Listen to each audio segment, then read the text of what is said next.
beberapa waktu belakangan juga ada dengar kabar dok, bahwasanya ASI ini ketika bayi ini diberikan ASI ini mereka juga bisa minim risiko terpapar COVID ya. Nah, apakah kemudian yang sering beredar, mungkin dokter juga sempat baca, sempat dengar juga beberapa waktu belakangan, ASI katanya bisa meminimalkan risiko terpapar COVID gitu. Gimana tuh dok?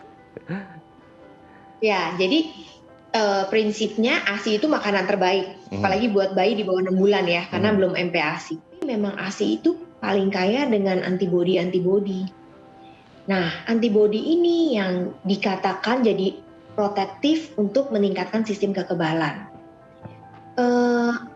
Misalnya, ada penelitian yang kemarin saya sempat baca, penelitian di luar, ibunya sudah divaksin COVID.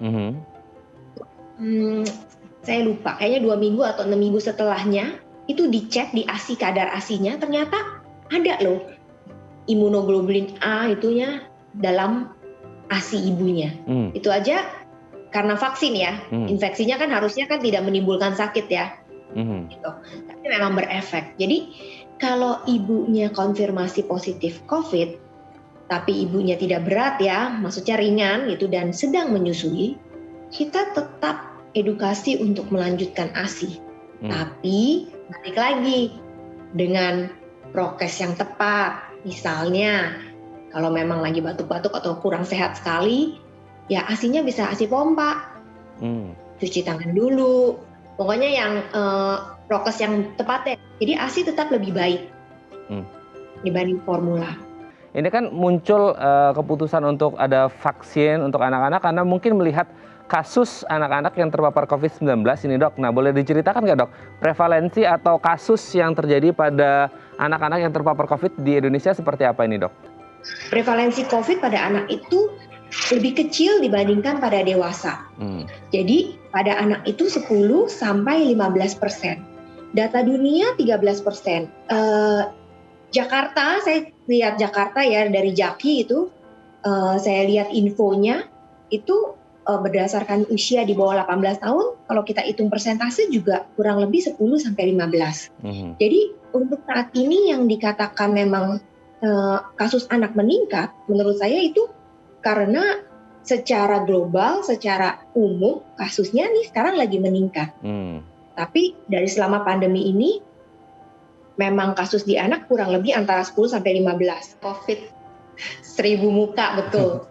Jadi di anak juga sama. Gejalanya bisa nggak ada gejala sampai kita bilang kita bagi ringan, sedang, berat, kritis. Saya rasa di dewasa juga sama. Gejala yang paling sering gejala virus saluran napas sebenarnya yang biasa. Bisa mulai dari demam, batuk pilek, atau tidak batuk pilek, tapi munculnya gejala yang paling sering ya kalau di anak itu ke arah saluran cerna. Jadi muntah menyusut. Jadi kalau memang tidak perlu dirawat di rumah sakit, kita bilangnya kan isolasi mandiri. Bedanya anak sama dewasa adalah anak perlu pengawasan tetap. Nah, pengawasan itu siapa yang paling bisa ngawasin anak? Ya pasti dewasa. Dewasanya siapa? Keluarga terdekat. Jadi kalau mama papanya pas positif dan ringan juga, tidak perlu dirawat, orang tuanya lah yang menjadi pengawas untuk isolasi mandiri. Oke dok, sebelum kita lanjut, Dr. Cynthia ini ada DM Instagram dari pemirsa Bincang Satya, aku bacakan ya. Dari @cinta.sby88, dok, anak saya selama pandemi ini sering demam, tapi pas antigen COVID-19 selalu hasilnya negatif ya. Jujur saya jadi parno, ini kayaknya permasalahan banyak orang ya dok ya. Jujur saya jadi parno, apa ini normal atau ada penyebab lain ya dok ya? Gimana nih dok? Saya jawab demamnya dulu. Demam adalah reaksi tubuh untuk menghadapi sesuatu. Yang paling sering adalah infeksi. Jadi apakah itu normal? Ya tidak normal, tapi itu memang mekanisme pertahanan kita. Kita harus cari penyebab demamnya apa. Antigen itu harus dilakukan di hari yang benar. Misalnya, yang direkomendasikan adalah pada 3 hari pertama sakit.